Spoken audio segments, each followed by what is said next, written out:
Pacientes, en general hay como una sensación en la gente de que el chequeo de la próstata y hay como un paralelismo entre lo que es el Papa Nicolau y la colposcopía en las mujeres, ¿no? Bueno, esto vamos a ver que de ninguna manera es así, pero bueno, suele estar presente esa preocupación que uno tiene que saber un poco contenerla y saber dirigir el problema y orientar al paciente, ¿no? Es muy importante, digamos, valorar la interferencia y las molestias que ocasionan los síntomas. En general, los síntomas de la hiperplasia prostática son síntomas de comienzo muy insidioso. El paciente viene teniendo síntomas en los últimos meses, aparecen de una manera intermitente. Es decir, por momentos el paciente mejora, están en relación con diferentes cuestiones, digamos que a veces el paciente siente molestias y a veces no. ¿Con qué están relacionados? Una causa muy importante, sobre todo en esto, digamos, de la evaluación de los pacientes mayores, la población anciana, la cantidad de fármacos que consumen. La cantidad de fármacos que consumen y que todos estos fármacos pueden generar o precipitar un empeoramiento de estos síntomas, ¿no? Fármacos, hay diferentes mecanismos. Algunos disminuyen la contractibilidad vesical, otros, digamos, aumentan la resistencia al tracto de salida vesical, y los diuréticos todos sabemos que aumentan el volumen de orina y eso puede empeorar estos síntomas. Es muy común el antecedente de un cuadro gripal, el paciente toma un descongestivo o el paciente tuvo un cuadro, una gastroenteritis, toma algún medicamento que tiene efecto anticolinérgico y empeora sus síntomas prostáticos de una manera muy importante o directamente eso precipita una retención aguda de orina, sobre todo en pacientes muy mayores. Esto tal vez en pacientes más cerca de los 50, 60 años no es tan importante, pero uno no puede dejar de valorar la medicación completa que está consumiendo el paciente y la medicación que se autoadministró en el último tiempo para poder tomar una decisión a ver cuánto de esto corresponde a la hiperplasia en sí misma y cuánto está generado por la medicación, ¿no? Y tengan en cuenta esto que habíamos hablado, que en general los síntomas se presentan de una manera insidiosa y hay que dudar del diagnóstico cuando esto se presenta de una manera brusca. Algo que también uno tiene que preguntar en el interrogatorio es el ritmo, digamos, de catarsis que tiene el paciente. En general, los pacientes mayores suelen tener constipación y la constipación o la impactación fecal, digamos, un bolo fecal puede generar también una retención aguda de orina y un empeoramiento de toda esta sintomatología. Así que bueno, a partir de ahí, digamos, una vez que hemos interrogado al paciente, que vemos que los síntomas se presentan, digamos, tiene síntomas irritativos, tiene síntomas obstructivos, valoramos un poco qué interferencia esto tiene en la vida del paciente, tenemos que, si los síntomas se presentan, digamos, de una manera clásica, pensar en algunos diagnósticos diferenciales, es decir, no solamente con eso uno ya puede hacer el diagnóstico del paciente que tiene hiperplasia prostática, ¿no? Bueno, uno de los diagnósticos diferenciales que hay que pensar es estrechez uretral. ¿En qué pacientes, digamos, ustedes pensarían que uno puede sospechar la presencia de una obstrucción a nivel de la uretra?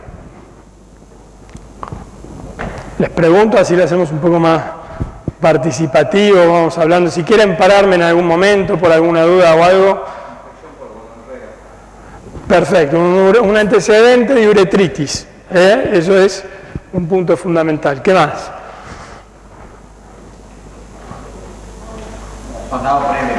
Sondados previos o básicamente cualquier procedimiento, cualquier instrumentación de la vía urinaria que haya tenido el paciente. Es clásico esto de que el paciente estuvo internado por una insuficiencia cardíaca o una fibrilación auricular, como decía la doctora Butazzoni recién, y el paciente se le pone la sonda, está todo, le controlamos la diuresis, le hacemos el balance, el paciente mejora, le damos el alta, la enfermera se acuerda de que hay que sacarle la sonda antes de irse de alta y el paciente llega a su casa y no puede orinar. Bueno, eso no siempre está generado por una estrechez, puede ser por otros mecanismos, Pero hay que tenerlo muy en cuenta cuando el paciente estuvo sondado o estuvo instrumentada o tiene antecedentes de cualquier cirugía abdominal o urológica o procedimiento en el último tiempo. Otro diagnóstico diferencial es la infección urinaria.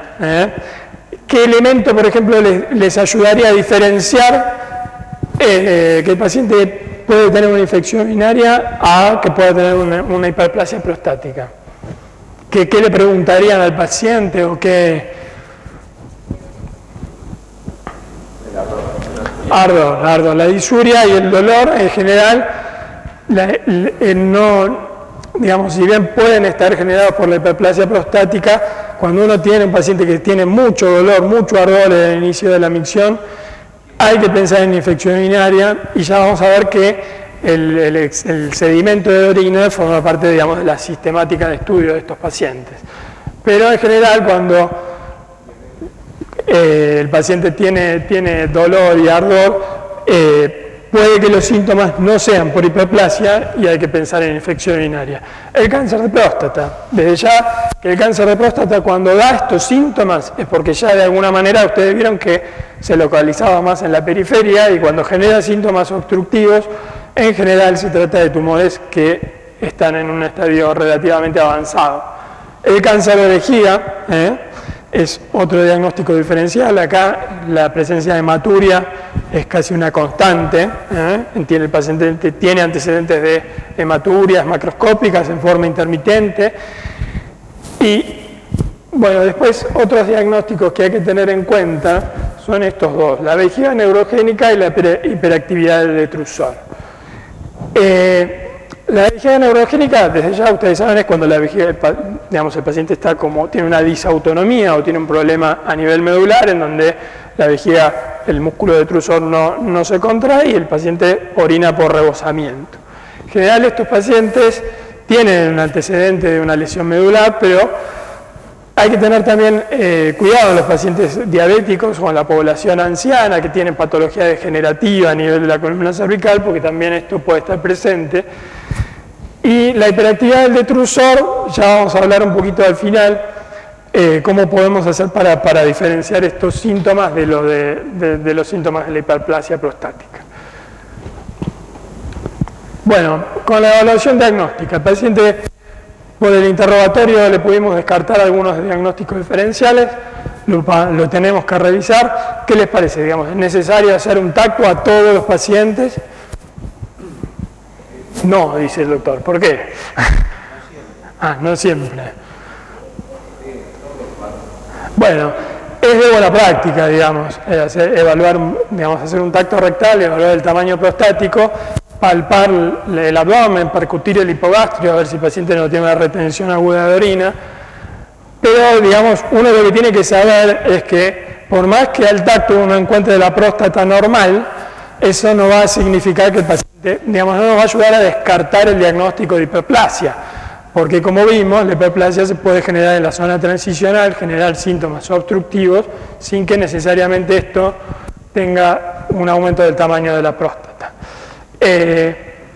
Bueno, una cuestión más con respecto al tacto rectal. Todos recuerdan, digamos, que el tamaño prostático, uno tiene que evaluar el tamaño y la consistencia de la próstata. El tamaño en general es una cuestión subjetiva. La consistencia siempre está descrito que tiene que ver como cuando uno se palpa la punta de la nariz. Esa debería ser la consistencia de la próstata, como para decir que la próstata está normal y no está indurada. Cuando uno se palpa la arcada cigomática, uno podría decir que si toca la próstata con esta consistencia, tiene una consistencia aumentada.